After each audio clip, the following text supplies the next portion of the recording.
featuring the NASCAR Winston Racing Series from Jennerstown Speedway. Chase to the Checkered is brought to you by Pizza Hut. Sometimes you've got to stop and smell the pizza. And by Chevrolet and your local Chevrolet Geo dealer, the official vehicle of Jennerstown Speedway.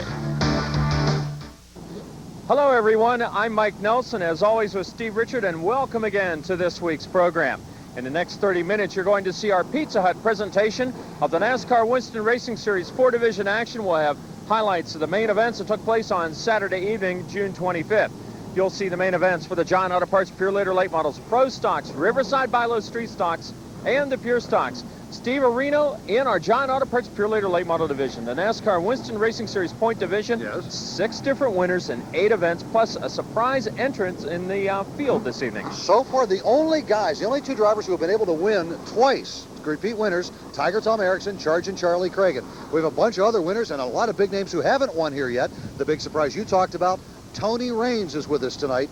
This has been the year for first-time visiting winners at Jennerstown with Stub Fadden, and we've had Fast Freddie Campbell win a race here. Neither one had won at Jennerstown before.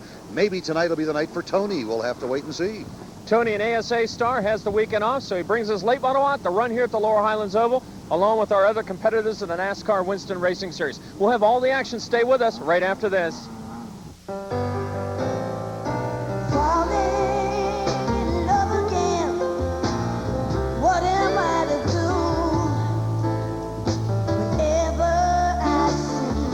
Why are families all across America coming to Pizza Hut? Because right now, when you get any medium or large pizza at menu price, the rest of the meal's free. You get salad, breadsticks, and dessert pizza absolutely free. A deal this good is love at first sight.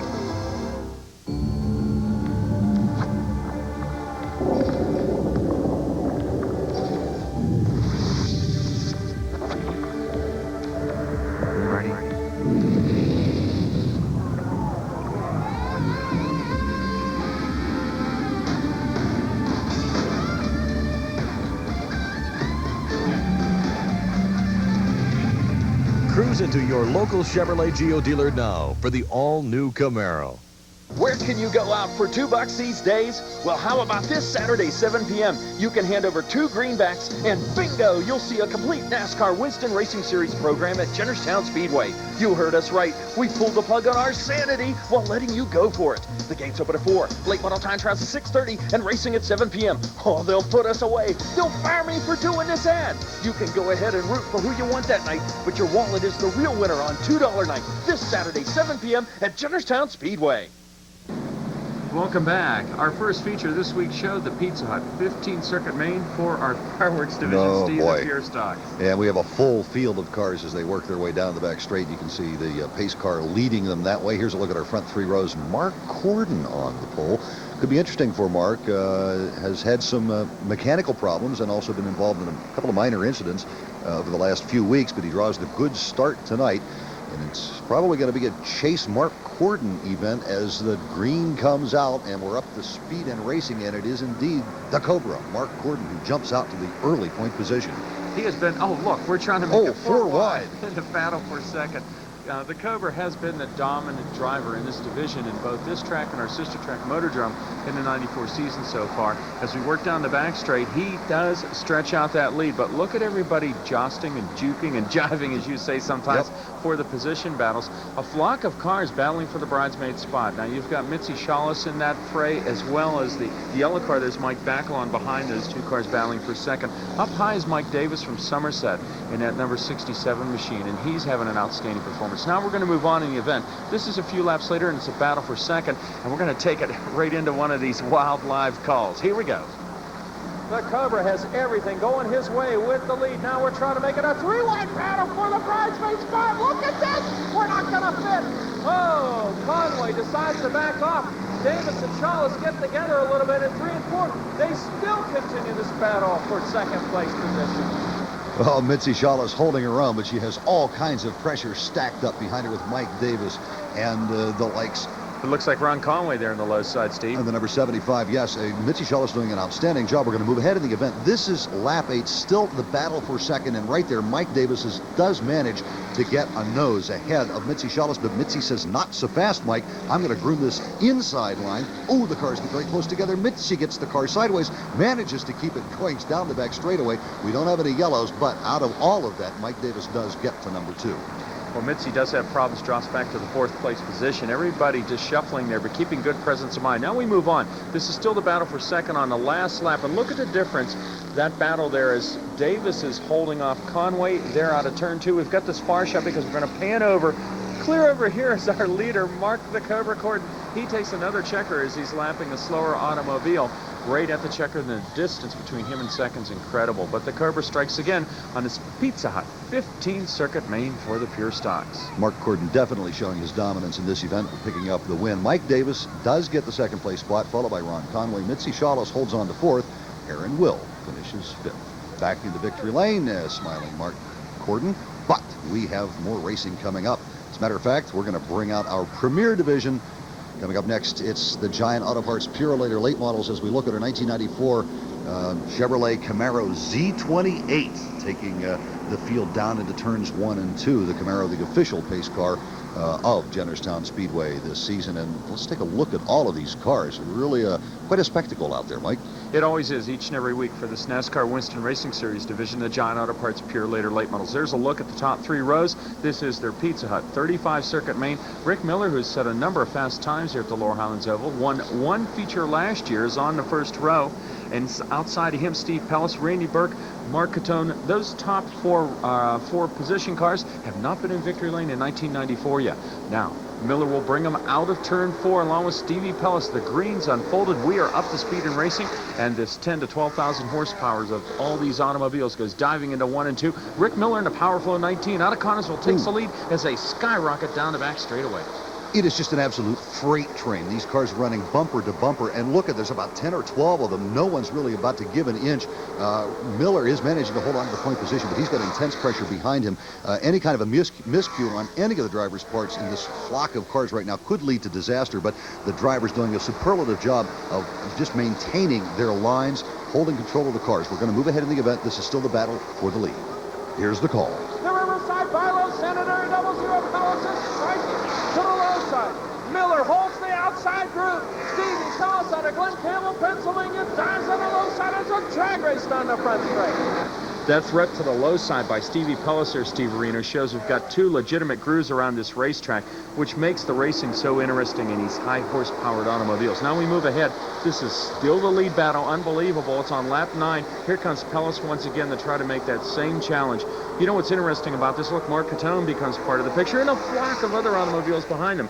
Usually when someone gets to the low side of a car, say like Pellis is doing to Miller, if Miller holds him off, he's usually not able to make that challenge, or if Pellis gets by, then, you know, that's the end of the race, so to speak, at least for that position battle. But here they keep doing it on and off, and while they're doing it, that gives everybody a chance to move up. There's Tony Raines, who we talked about, that light blue cars. We move on again, lead battle lap 14, and look, it looks like the same picture we just had a second ago on the screen. Raines is part of this battle. Barry Audie's running 4th. You've got Tom Erickson and Charlie Cragen moving up through this field. The only repeat winners. Here's the side-by-side battle again.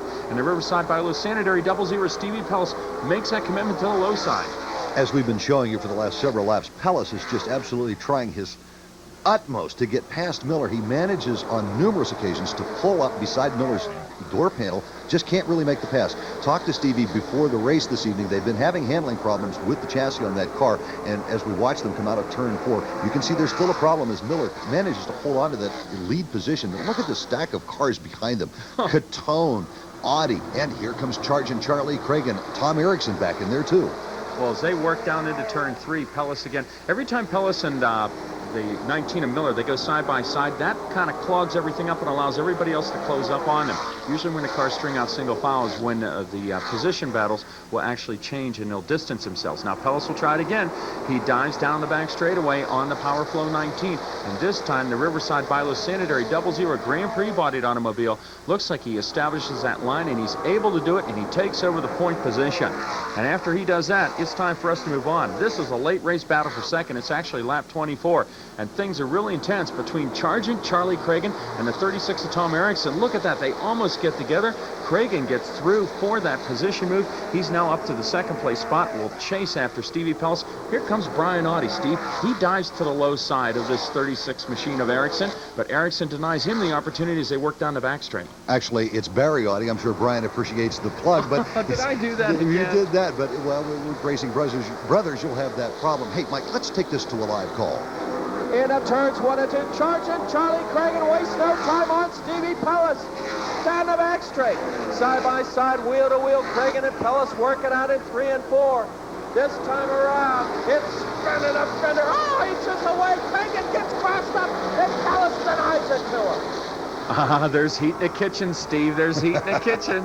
Chef Count Vaughn, Dr. Whiplash says, let's take it back into another live call as they dive into the turn. Cragen closes right up. Stevie Pellis hanging on to the outside. Cragen and Pellis inches away from each other. Down the front straight. And on the 30th circuit, Cragen breaks through for the lead. Cragen just powering his way to the point. Let's move on in the event. 2 laps to go. Battle for second. Pellis trying to hold off Erickson. Let's go back to the call. Here comes Tom Erickson once again in a battle for second. Dives for the low side of Pellis. Oh, those cars inches away from each other. Look at this in 3 and 4. You couldn't put a sheet of notebook paper between them without smudging the ink and not tearing the paper. Forget that. They get together out of 4.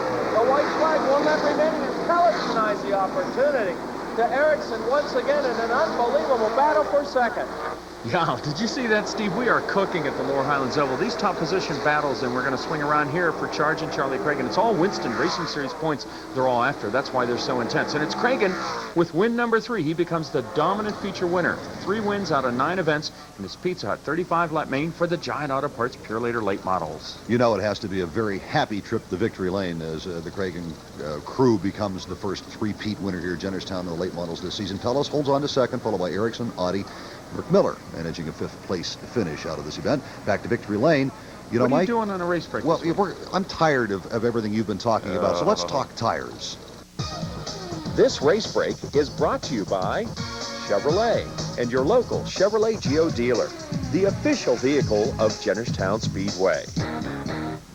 Here at Jennerstown Speedway, all of our racing competitors use Goodyear racing tires. Our top 3 divisions, the late models, the pro stocks, and the street stocks, use Goodyear racing slicks, but our entry-level division, the pure stocks, use a treaded, profiled racing tire. And we're going to find out a little bit about the difference between those tires other than the treads.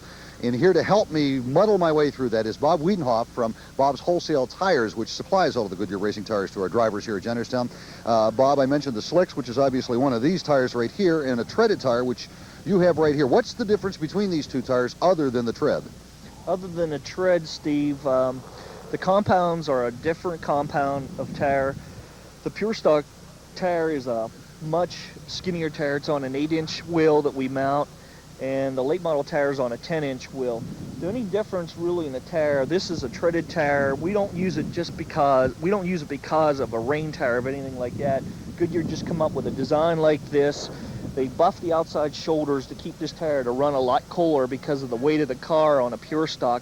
It's a pretty heavy car for an 8-inch tire, so they had to come up with a cooling, and that's why they buffed this outside shoulder. It works very well. We ran this tire the last 2 years. Goodyear made a little bit of changes. This is a 2165, a D 2165, and this is a D 2193. This is a left side tire for a late model car. Pro stock and street stock. Use a different tire on the right side? Yes, we do. We use a D2292. It's a 27.0 by 10.0 by 15. And it's a D compound. It's a right-hand side tire. You can run that tire on the left side, but we use a 2193 to get stagger for late model cars. All right, now we're talking size when we're giving all the D's and the numbers, talking size, and also the compound, a harder or softer rubber, true? The right side is the 2292 is a harder compound than the 2193. The reason we use the 2193 on the left side so it equals out the bite of the car. If you run too much softer right side tire, that tire gets abused and it'll get too hot and we'll have a blistering problem on the right hand side. Now we're talking compounds and hardnesses and softness. What's the difference between one of these racing slicks and how hard or soft it is and what I'm running on my street car? This tire here is a lot softer. We'll abuse this tire. This tire will get up to around 200 degrees. We can get this tire to 2 1/4, 230 before we have any blistering range, but it's a lot different compound, a lot different structure than anything that's used on the highway. About how many laps can they get off a racing slick like this? We run these on a 200 lap shows. The guys will usually pit around 100 laps, so they really hold up good till like 100 laps. But most guys change them every week. They'll run a 35 lap feature and put new ones on every week. Okay, thanks, Bob. I know you got a lot of tires to change. Thanks for helping us out today. And Mike, if you're watching, I hope I never see one of these tires on your car, or I'm running for the hills. This race break has been brought to you by Chevrolet and your local Chevrolet Geo dealer, the official vehicle of Jennerstown Speedway.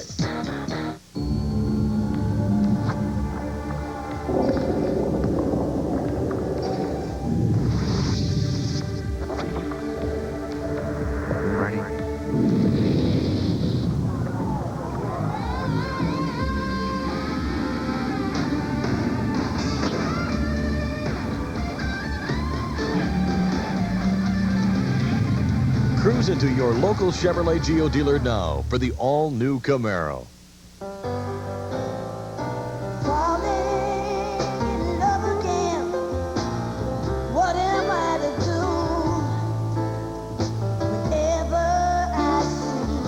Why are families all across America coming to Pizza Hut?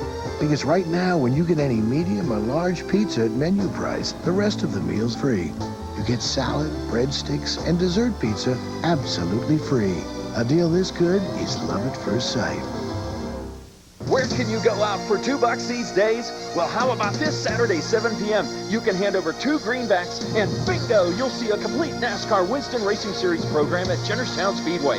You heard us right. We pulled the plug on our sanity while letting you go for it. The gates open at 4, late model time trials at 6:30, and racing at 7 p.m. Oh, they'll put us away. They'll fire me for doing this ad. You can go ahead and root for who you want that night, but your wallet is the real winner on $2 night this Saturday, 7 p.m. at Jennerstown Speedway. Back with our Pro Stocks in the Pizza Hut 25 Circuit Main, and I need an advocate or something to figure out that race break you just did, Steve. Well, we talked a lot about the compounds and all those size numbers, the D's and everything else, but the point of the matter is you don't put them on your street car. Let's take a look at our front 3 rows. Jerry Wisner is back with us this week on point. Chris the Terminator Kokenauer on his outside. Dirkus, Wiltrout, Haupt, and Cunningham will round out the top 3 rows as we get this field of Pro Stocks ready for our 25-lap main. It's going to be Ron Brutt dropping the green flag. We're up to speed and racing it down the front straight. It is Jerry Wisner jumping out to the early lead as we're watching Chris Kokenauer having some problems coming up to speed. Also a jam up back in the middle of the pack. But through all of this, it is Jerry Wisner on the point. Well, Wisner, the new Creek, West Virginia driver, makes his return after a 3-week hiatus. He had a horrendous crash with his automobile we saw in Chase of the Checkered back then, and he's doing a fine job here. As you mentioned, Kokenauer didn't get up to speed. Great presence of mind of the other drivers throughout the field of reacting in time so that no one gets crossed up or gets a damaged automobile out of the incident. Now, directly behind Wisner is a brand new automobile for Butch Dirkus, that Ford Thunderbird. As you remember, in weeks past, he's running Oldsmobile. There's a good look at Jeff Dunbar. He's working under the Terminator to Chris Kokenauer, and Dunbar will take over position as he heads his way up to the top positions in turns 1 and 2. Here's this battle for the lead again. Dirkus will dive down on the flying Sunday school teacher on the back straightaway. And just behind them, Dave Haupt out of Somerset, Pennsylvania, who had some problems, as we mentioned last year, getting good finishes in the Pro Stock features, doing quite well this year. As a matter of fact, he's not only battling for 3rd spot, he's battling for 2nd, working his way up toward the point position.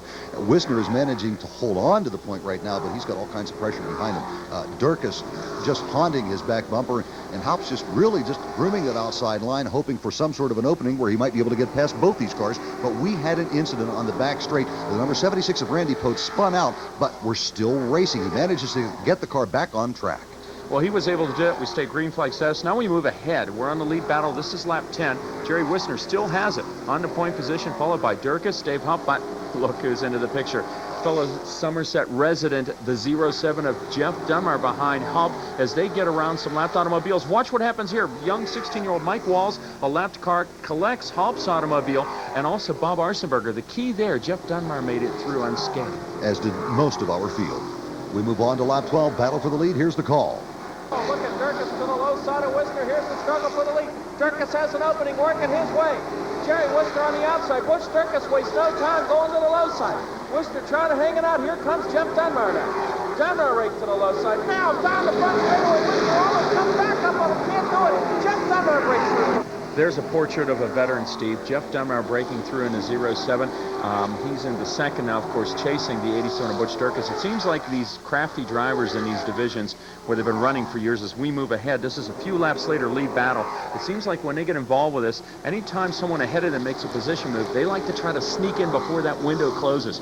Dunbar has done it. Now he's attacking for the lead position. That car was working good on the low side. Now he's going to the high side. That's the Chevy Lumina. Oh, they almost get together there in the front straightaway. That's his backup ride, Steve. After being involved in a very nasty accident a couple of weeks ago with Duke McLaughlin on the back straight, just about right there, he does manage to pull into the point position, but just barely.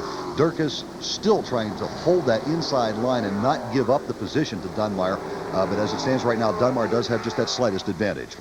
You got to give a lot of credit to Butch Durkis here, Steve. That's a brand new automobile. New cars, a lot of times out of the box, they're just not that fast. They have to tweak and play around with the suspension. That car, and he's doing a very respectable job with it tonight, being a new automobile. It's impressive, and he's doing outstanding work with it. He's currently running in the third place position. Jerry Wisner, who had been leading our event for quite a while, is just hoping one of these drivers will make a mistake and he'll be able to slip back into the lead. But what we're going to do here is we're going to move ahead in the event.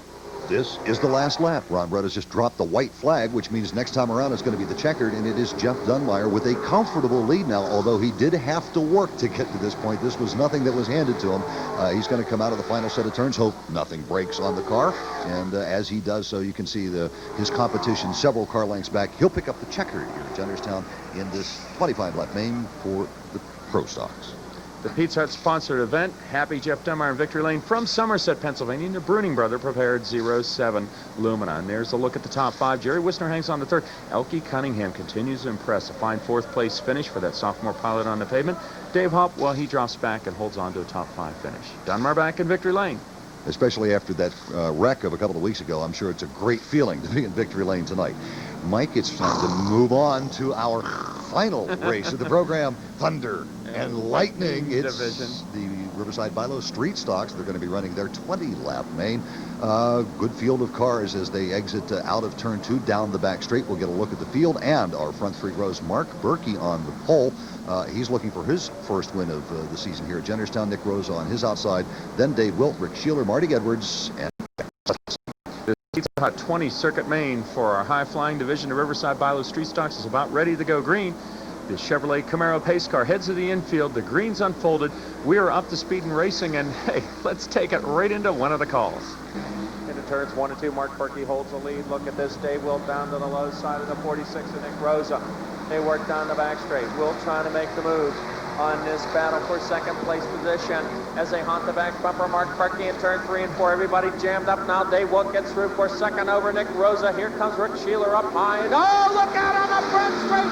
A T-bone job. Rosa and Edwards getting together coming out of the turn. It winds up, as you say, at a T-bone job in the front straight. Fortunately, no major damage. Neither of the drivers were injured.